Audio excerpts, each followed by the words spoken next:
What's going on, YouTube fam? It's your boy Tony 2 times, and we back with another episode of Hood Tales, man. Before I start, be sure to tap that like button. Definitely watch this video to the end to hear the full story and all the details in the case. For my day one fam, y'all already know it's all love. Thanks for tuning back into another episode. If you're new to the channel and you feeling the content, feel free to subscribe.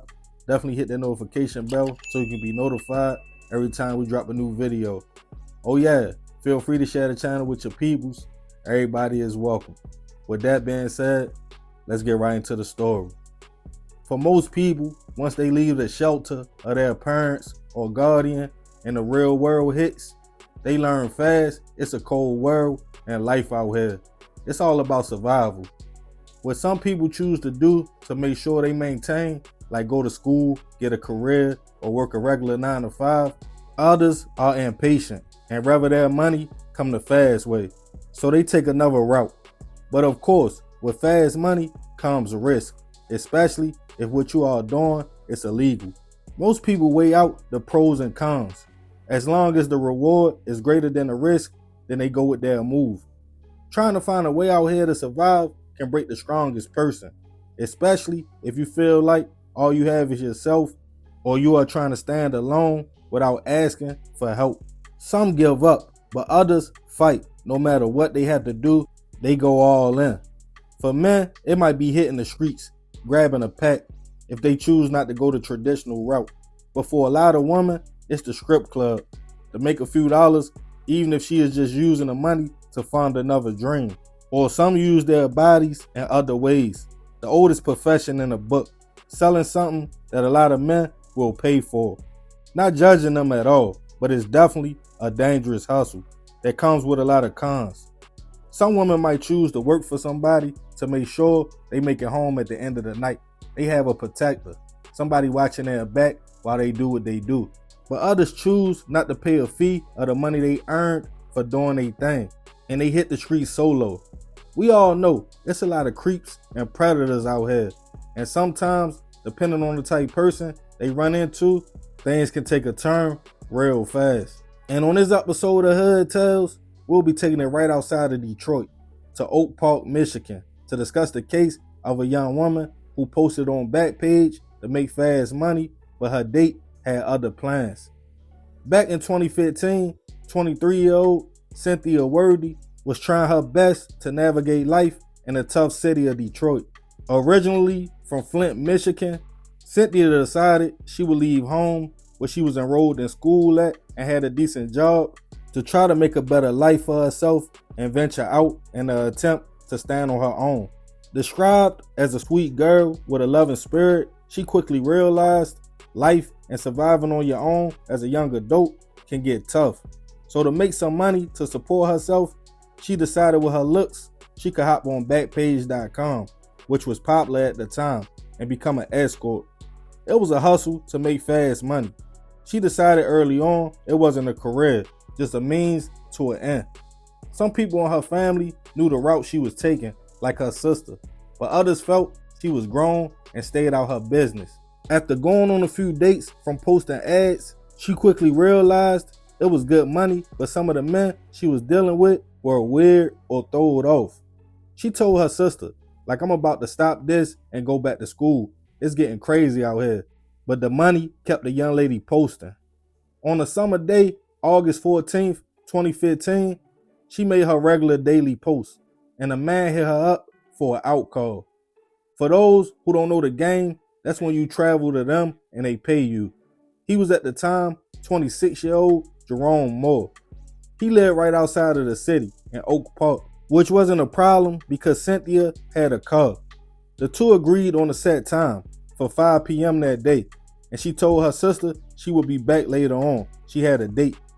As it got later into the evening, Cynthia's people tried to contact her, but nobody got an answer, so they grew concerned.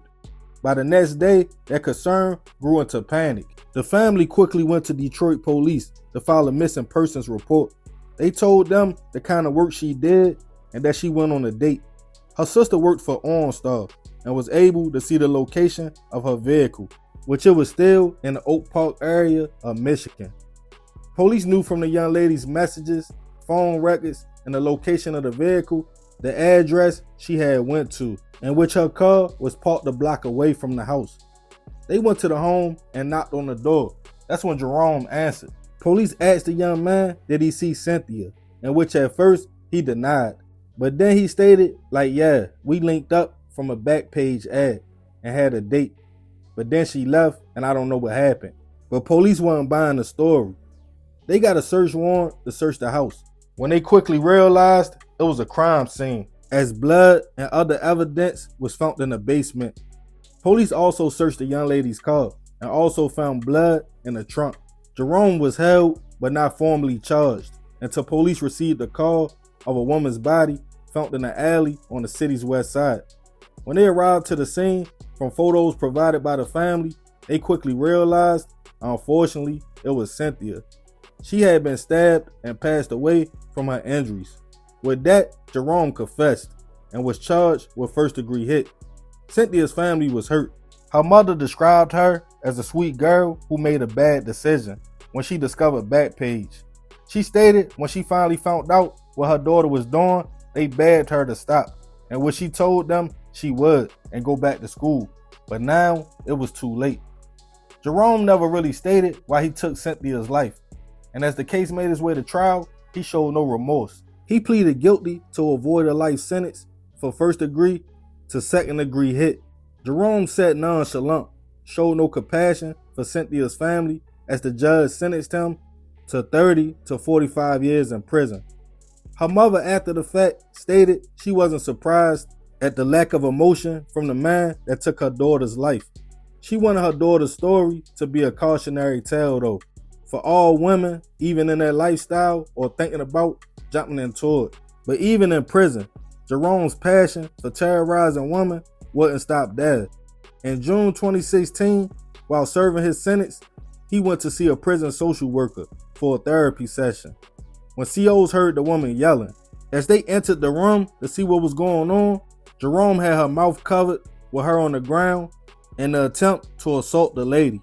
They quickly got him up off her, but for his actions, he caught another charge, leading to him also being found guilty for that, sentenced to another 25 to 50 years in prison. Fortunately, the victim survived. Rest in peace to Cynthia. I send my prayers and condolences to her family. Some people might judge the young lady and say this is the consequences from the choices she made. That is very well so. I can't argue that. But if you come from a certain environment, then you understand trying to survive, making decisions that might always not be the best, just to stay afloat out here. 23 years old, she was still young, and we all have made mistakes. Yeah, she probably should have stayed in school. She had options, but some people like to see what's out here, and unfortunately, some don't survive and make it back to that other side. That doesn't neglect the fact Jerome was a predator, the worst kind of man. She already was willing to let you smash, but then you cut her life short, go to prison, and assault another woman. Some people have problems. I used to say I don't wish prison on nobody, but I think bro is right where he belongs. And anybody with daughters, sisters, or females in their life that they love, they probably feel me. But I want to leave this one open for discussion. Y'all let me know y'all thoughts on the situation in the comments. And remember, we gotta succeed, not to fail, so we won't be just another hood tale. Yeah, man, crazy story. Rest in peace, that young lady. I definitely send my prayers to her family. But I ain't gonna talk too much more about this one. Y'all leave it in the comments. I appreciate you if you made it to the end. That's another episode of Hood Tales. It's your boy Tony 2 times. Love, fam. I'm out.